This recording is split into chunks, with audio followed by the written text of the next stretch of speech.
भारत सरकारे 16 लाखपति बाइदो आसनी पैसा बिनाम लगा अधिक को 2 लाख बिल लाखपति बाइदो हिसाब से बनाब पारो। लाखपति बाइदो माने प्रतिगराकी महिलाय जो माहेकत जो 8,000 टका इनकाम करे बछरेकत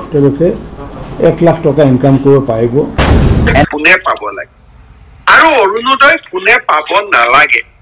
तार विषय इतिमध्ये आमी बहुल भावे चर्चा करिसु। लाखपति बाइदोक आसनीक पैसाराम सुपाक बिनान आगे तारुम गेरादुं औरक सुपाक लोप अधिको 51 लाखपति बाइदो जितने की गुट महिलांक आवेदन इनाम 32,29,290 गराकी को सुलो पिकाबों अदक तारीख दो आरो अकोमादो लाखपति भाईदोक आसनीक पैसा देन बियरी अदमुलुम सम ए टू जेड कांकाना पसिलकल नलुम कांकाना पसिलकल सम लंकान बिया आरो लसार बिया टाइम को पाराक मुलो मोटाक मुलो वीडियो सम अपन आगोदल प कामना गतो अदक आरो दागम को जितने की सुपाक अरुमुदय आसनी सम वेरिफिकेशन आगे तारुम गेरादुं आरो आके पापनसिन पामा पिदुं बासेका पांकानमान तानियसिन पादुं हमना देख कंप्लेन हिटी तो देख आगे तारुम लतिला दुपम हला बियान से साजन ऑफिशियल यूट्यूब चैनल काना ताकाम मिसिंग रकम आरिमक मंगछना मन्ना बपेम कुमरुक सुनुं सिलक आनो भिडियो सब सो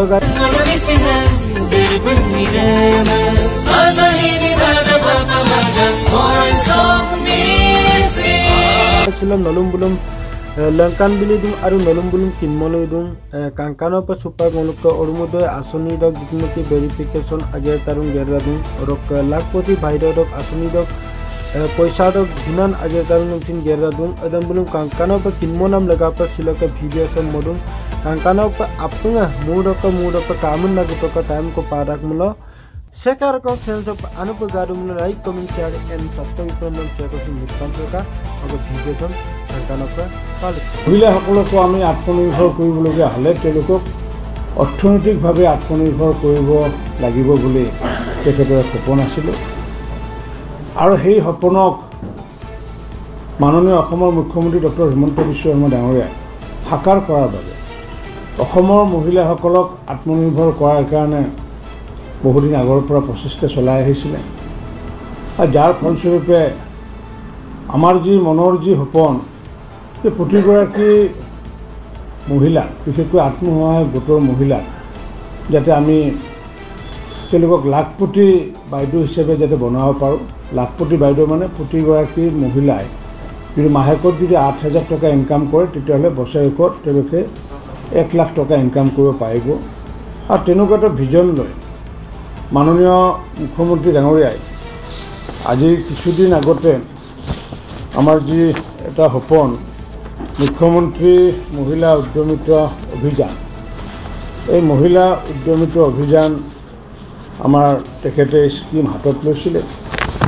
আৰু এই স্কিম হাতত লোৱাৰ প্ৰাক মুহূৰ্তত আমাৰ মাননীয় প্ৰধানমন্ত্ৰী ডাঙৰীয়াই প্ৰতিগৰাকী মহিলাক যাতে আমি সেলফ হেল্প গ্ৰুপৰ জৰিয়তে যাতে সকাহ দিব পাৰোঁ তাৰ কাৰণেও ব্যৱস্থা লৈছিলে আৰু এতিয়ালৈ অসমত আমাৰ যি 39,29,000 যি আমাৰ সেলফ হেল্প গ্ৰুপৰ সদস্য আছে বা আমাৰ যি 3,58,000 যি আমাৰ সেলফ হেল্প গ্ৰুপৰ সংখ্যা আৰু সেই সংখ্যাৰ প্ৰতিগৰাকী 10 গৰাকীকৈ ধৰিলে আমাৰ 39 লাখ সেলফ হেল্প গ্ৰুপৰ সদস্য আছে আৰু সেই সেলফ হেল্প গ্ৰুপ যে অকল গঠন কৰি চৰকাৰ যে বহি থাকিব এনেকুৱা নহয়। পোনপ্ৰথমতে আমাৰ ভাৰতৰত্ন অটল বিহাৰী বাজপেয়ী ডাঙৰীয়াই এইটো সপোন দেখিছিলে যে মহিলাসকলক আগুৱাই নিব লাগিব আৰু তাৰ পৰৱৰ্তী সময়ত 14 চনৰ পিছত দেশৰ প্ৰধানমন্ত্ৰী নৰেন্দ্ৰ মোদী ডাঙৰীয়াই ভাৰত চৰকাৰৰ পৰা আমি এতিয়ালৈ আমি যি সেলফ হেল্প গ্ৰুপৰ ৰিভলভিং ফাণ্ড হিচাপে আমি এতিয়ালৈ প্ৰায়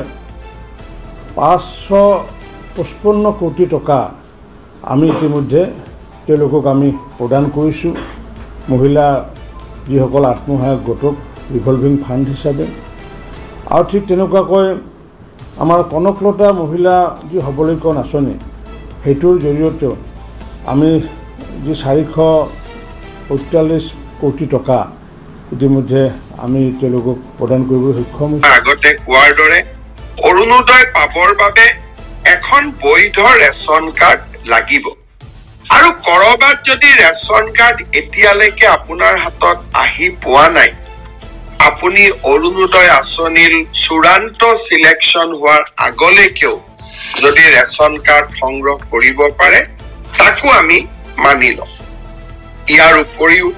অৰুণোদয় আঁচনিত সদায় আমি বিধৱা মহিলা থকা পৰিয়ালক অগ্ৰাধিকাৰ দিওঁ। বিবাহ বিচ্ছেদিত মহিলা থকা পৰিয়ালক আমি অগ্ৰাধিকাৰ দিওঁ। যি পৰিয়ালত দিব্যাংগ ব্যক্তি আছে, সেই পৰিয়ালক অৰুণোদয় আঁচনিত আমি অগ্ৰাধিকাৰ দিওঁ। যি পৰিয়ালত HIV, থেলাছেমিয়া, হিমফেলিয়া, চেৰিব্ৰেল পালচি, কুষ্ঠ, অটিজিম স্পেক্ট্ৰাম ৰোগী আছে, সেই পৰিয়ালকো আমি অৰুণোদয় আঁচনিত অগ্ৰাধিকাৰ দিওঁ। দ্বিতীয়তে, যিসকল মহিলা বৃদ্ধাশ্ৰমত আছে, যিসকল মহিলাই ভিক্ষা কৰি মানুহৰ ঘৰত খুজি মাগি খায়, তেওঁলোককো অৰুণোদয় আঁচনিত অগ্ৰাধিকাৰ দিয়া হয়। এই সকলোকে দি উঠাৰ পিছত যদি কোনোবা বাকী থাকে, সেই অৰুণোদয় আমি সমাজৰ দুৰ্বল আৰু দৰিদ্ৰ শ্ৰেণীৰ মাজত বিতৰণ কৰিম। অৰুণোদয় আঁচনিত চৰকাৰী কৰ্মচাৰীসকল অন্তৰ্ভুক্ত হ'ব নোৱাৰে। আয়কৰ পৰিশোধ কৰি থকা ব্যক্তিসকলো অন্তৰ্ভুক্ত হ'ব নোৱাৰে। আৰু যি পৰিয়ালত 4 চকীয়া বাহন আছে, তেনেকুৱা পৰিয়ালো এই আঁচনিৰ অধীনত আহিব নোৱাৰে। মই আশা কৰো আপোনালোকে অৰুণোদয় গাঁও সভাত এই নীতি নিয়মসমূহ মানি চলিব। অসমৰ প্ৰায় 40 লাখ লোকে অৰুণোদয় আঁচনি পাব। ৰাজ্য চৰকাৰে প্ৰতি মাহত প্ৰায় 500 কোটি টকা খৰচ কৰিব লাগিব। গতিকে যিজন ব্যক্তি বা পৰিয়ালে অৰুণোদয়ৰ অবিহনেও ঘৰখন চলাব পাৰে, তেওঁলোকে যাতে অৰুণোদয় আঁচনি নিবিচাৰে। আৰু যিসকলে সঁচাকৈ অৰুণোদয় আঁচনিখন যাৰ জীৱনৰ বাবে অতিকে প্ৰয়োজনীয়, তেওঁলোকৰ বাবে যাতে আমি আঁচনিখন আগবঢ়াই দিওঁ। মনত ৰাখিব, অৰুণোদয় নিৰ্বাচন 15 ডিচেম্বৰৰ পৰা 28 ডিচেম্বৰ।